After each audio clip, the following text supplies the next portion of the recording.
Next हमारा है ingestion process. Start from mouth, मतलब हमारी जो इंजेशन प्रोसेस होती है वो माउथ से स्टार्ट होती है। जब हम खाने को अपने मुंह के अंदर लेते हैं वो हमारे स्टार्ट होती है माउथ से, ठीक है। नेक्स्ट है डाइजेशन प्रोसेस। उसके बाद हमारी डाइजेशन प्रोसेस आती है जो कि काफी लेंथी है पर हम शॉर्ट में पढ़ लेंगे। In mouth, teeth, salivary gland and tongue, मतलब जब हम खाने को अपने मुंह के अंदर रखते हैं उसी से हमारी डाइजेशन प्रोसेस शुरू हो जाती है। हमारे जो माउथ में 3 पार्ट होते हैं, टीथ होती है, सैलिवरी ग्लैंड होती है और टंग होती है। तो टीथ का क्या फंक्शन होता है? टीथ का फंक्शन होता है हमारे जो फूड होते हैं वो काफी बड़े पीसेस में होते हैं, उन्हें स्मॉल पीसेस में करना, च्यूइंग करना, मतलब उस खाने को चबाना, हमारा जो प्रोसेस होता है वो टीथ के थ्रू होता है। सैलिवरी ग्लैंड क्या करती है? उसमें सैलिवरी ग्लैंड सलाइवा रिलीज करती है जिसमें जो कि स्टार्च को ब्रेक डाउन करती है हमारा।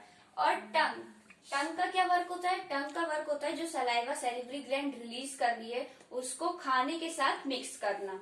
उसके बाद हमारा आता है ऑसोफेगस।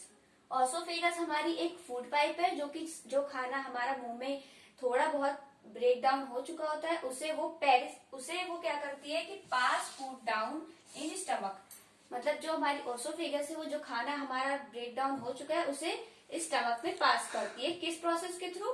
पेरिस्टाल्टिक मूवमेंट के थ्रू। अब पेरिस्टाल्टिक मूवमेंट क्या है? पेरिस्टाल्टिक मूवमेंट है हमारी construction and relaxation of the food pipe, मतलब जब खाना हमारा नीचे जाता है स्टमक के अंदर तो क्या होता है कि खाने के काफी सारे पीसेस लार्ज होते हैं तो वो उसका फूड पाइप का फैलना और सिकुड़ना हमारी पेरिस्टाल्टिक मूवमेंट कहलाती है। इन स्टमक, अब हम पढ़ेंगे स्टमक में क्या होता है। स्टमक में हमारे 3 गैस्ट्रिक जूसेस प्रेजेंट होते हैं, HCl, एंजाइम, पेप्सिन और म्यूकस। हमारा स्टमक कहाँ पे होता है? एब्डोमेन के लेफ्ट साइड में जो कि जे शेप का होता है। HCl क्या करता है कि जो खाना हमारा ओसोफेगस से हमारे स्टमक में आता है उसमें अगर कोई बैक्टीरिया है, किसी भी तरह के बैक्टीरिया है, उसे वो किल करने का काम करता है। एंजाइम, पेप्सिन, HCl का एक और वर्क होता है वो होता है कि वो जो हमारा फूड है उसे एसिडिक मीडियम में कन्वर्ट करता है जिससे कि एंजाइम पेप्सिन उस पर एक्ट कर सके। एंजाइम पेप्सिन क्या करता है कि उसमें हमारे फूड में जो प्रोटीन्स के बड़े बड़े मॉलिक्यूल्स प्रेजेंट होते हैं उन्हें वो डाइजेस्ट करता है। और म्यूकस, सबसे मेन वर्क जो होता है वो हमारा म्यूकस का होता है। इससे क्या होता है कि म्यूकस हमारा क्या करता है कि जो HCl है कभी कभार वो ज्यादा सीक्रेट होने लग जाता है जिसकी वजह से क्या होता है कि हमारे स्टमक पे बहुत सारी इंजरीज आ सकती है। तो म्यूकस क्या करता है? उसे प्रोटेक्ट करता है HCl से हमारी स्टमक की लेयर को। If mucus is not secreted HCl acid will cause erosion inner linings of stomach formation ulcers। अगर म्यूकस मान लो हमारी स्टमक में नहीं सीक्रेट होता तो क्या हो सकता है? HCl ज्यादा सीक्रेट होगा जब कभी तो हमारे जो स्टमक है उसके जो इनर लिनिंग्स है, मतलब अंदर की जो पार्ट्स हैं उस पे HCl ज्यादा रिएक्ट हो जाएगा तो जिससे क्या होगा कि हमारे स्टमक में घाव बन सकता है और हमारे स्टमक में कुछ भी हो सकता है, जिससे म्यूकस का सीक्रेट होना इसीलिए बहुत ज्यादा इंपॉर्टेंट होता है। इतना प्रोसेस हमारा स्टमक में होता है। स्टमक में जब फूड इतना डाइजेस्ट हो जाता है उसके बाद क्या होता है कि वो नीचे हमारे स्मॉल इंटेस्टाइन में जाता है। हमारी एक मसल्स होती है स्पिंचर मसल्स, ये क्या करती है कि जो खाना डाइजेस्ट हो चुका है स्टमक में उसे स्मॉल इंटेस्टाइन में लेकर जाती है। उसके बाद स्टमक से हमारा जो फूड है वो स्मॉल इंटेस्टाइन में आ जाता है। स्मॉल इंटेस्टाइन में क्या होता है कि हमारे पास 2 ग्लैंड प्रेजेंट होती हैं, लीवर एंड पैनक्रियास। लीवर और पैनक्रियास ये 2 ग्लैंड है। लीवर में क्या होता है कि बाइल जूस कंटेन होता है जो कि कहाँ पे होता है? लीवर के अंदर हमारा गॉल ब्लैडर होता है उसके अंदर हमारा बाइल जूस होता है। ये लीवर जैसे ऐसे करके प्रेजेंट होता है और यहाँ पे हमारा ये गॉल ब्लैडर होता है। इसमें क्या होता है कि गॉल ब्लैडर के अंदर बाइल जूस होता है। बाइल जूस का क्या काम है? ब्रेक डाउन फैट, मतलब जो खाने में हमारा जो फैट प्रेजेंट होता है उसको ब्रेक डाउन करता है और जो हमारा फूड है उसे एल्कालीन बनाता है। उसके बाद हमारा फूड पैनक्रियास के पास आ जाता है। पैनक्रियास में हमारे पास 3 एंजाइम्स प्रेजेंट होते हैं, पैनक्रेटिक अमाइलेज, ट्रिप्सिन और लाइपेज। पैनक्रेटिक अमाइलेज का क्या वर्क है? स्टार्च को ब्रेक डाउन करना। अमाइलेज का काम है स्टार्च को ब्रेक डाउन करना। जैसे कि हमने माउथ में देखा था सैलिवरी अमाइलेज प्रेजेंट था, तो जहां पे अमाइलेज वर्ड आ जाए वहां पे इसका मतलब यही होगा कि हमारा स्टार्च को ब्रेक डाउन करने की ही बात की गई है, ठीक है। उसके बाद आता है ट्रिप्सिन। ट्रिप्सिन क्या करता है हमारा? ट्रिप्सिन हमारा क्या करता है? इम्यूल्सिफाई फैट को ब्रेक डाउन करता है। फैट को ब्रेक डाउन करता है और लाइपेज हमारा क्या करता है, प्रोटीन को ब्रेक डाउन करता है।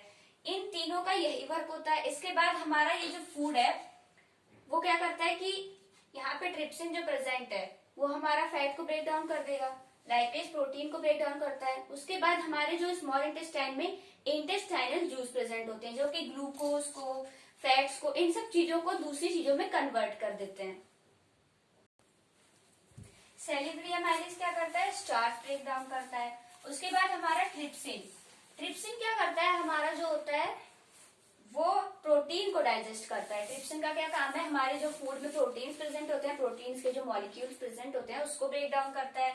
लाइपेज का काम है हमारा जो फैट, मतलब जो फूड में जो फैट प्रेजेंट है, जो फूड ने जो फैट कंटेन कर रखा है उसे ब्रेक डाउन करने का काम करता है। ये तीनों हमारे होते हैं जो पैंक्रियाज में जो एंजाइम प्रेजेंट होते हैं उनका वर्क।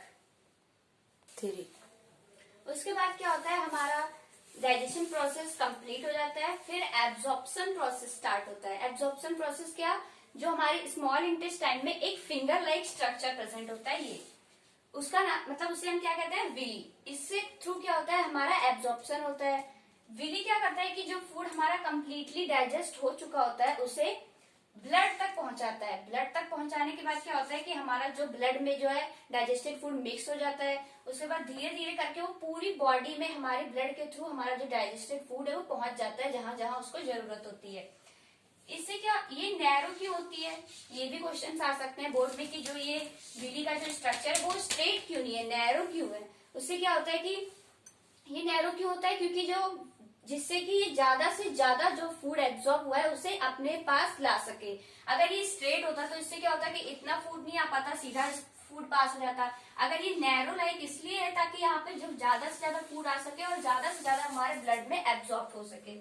उसके बाद आता है एसिमिलेशन प्रोसेस। एसिमिलेशन प्रोसेस में क्या होता है कि जो फूड हमारा पूरी बॉडी में पहुंच चुका है उसका जहाँ पे जरूरत है हमारी बॉडी की ग्रोथ के लिए, जहाँ पे हमें चोट लगी है रिपेयर के लिए, और क्या, और हमारे जो पूरी बॉडी की ग्रोथ और रिपेयर करा देता है। उसके बाद जो, और कुछ फूड जो हमारी बॉडी को यूज नहीं करना है या फिर जो फूड हमारी बॉडी में ज्यादा है वो स्टोर हो जाता है लीवर में। किस फॉर्म में स्टोर होता है, कार्बोहाइड्रेट्स ग्लाइकोजन के फॉर्म में। मतलब जो फूड हमारा ज्यादा है हमारी बॉडी में, या जो फूड हमें लग रहा है कि अब हमारी बॉडी में कहीं यूज नहीं होगा, उसको क्या करते हैं कि हमारे जो बॉडी पार्ट्स है वो लीवर में स्टोर हो जाता है ग्लाइकोजन के फॉर्म में। एसिमिलेशन प्रोसेस के बाद हमारा लास्ट प्रोसेस कौन सा है, इजेशन प्रोसेस। इसमें क्या होता है कि हमारा जो अनडाइजेस्टेड फूड है स्मॉल इंटेस्टाइन के थ्रू लार्ज इंटेस्टाइन में आ जाता है।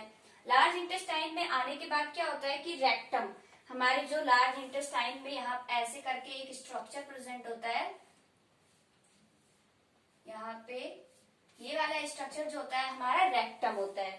ये क्या करता है कि जो हमारा अनडाइजेस्टेड फूड है कुछ टाइम के लिए स्टोर कर देता है, जब तक हमारा वो फूड बाहर ना निकले हमारी बॉडी से, स्टोर करके रखता है कुछ टाइम के लिए। उसके बाद क्या होता है कि एनूस, हमारा एनूस जो प्रेजेंट होता है लार्ज इंटेस्टाइन में, वो हमारे फूड को क्या करता है, जो कुछ देर के लिए स्टोर था उसे बाहर निकाल देता है। इस तरह से हमारे जो पांचों प्रोसेस है डाइजेस्टिव सिस्टम है वो कंप्लीट होता है। हमारा सबसे लास्ट प्रोसेस था इजेशन प्रोसेस, जो कि एक्सक्रिएशन करता है, मतलब हमारी जो अनडाइजेस्टेड फूड है या अनवांटेड फूड है जो हमारी बॉडी के लिए अच्छे नहीं थे, जो कि डाइजेस्ट नहीं हो सके, वो थ्रो आउट कर देता है हमारी बॉडी से। आज हमने पूरा डाइजेस्टिव सिस्टम कंप्लीट कर लिया है। मैं इसको बाद में आपको इसके स्ट्रक्चर के थ्रू भी समझा दूंगी।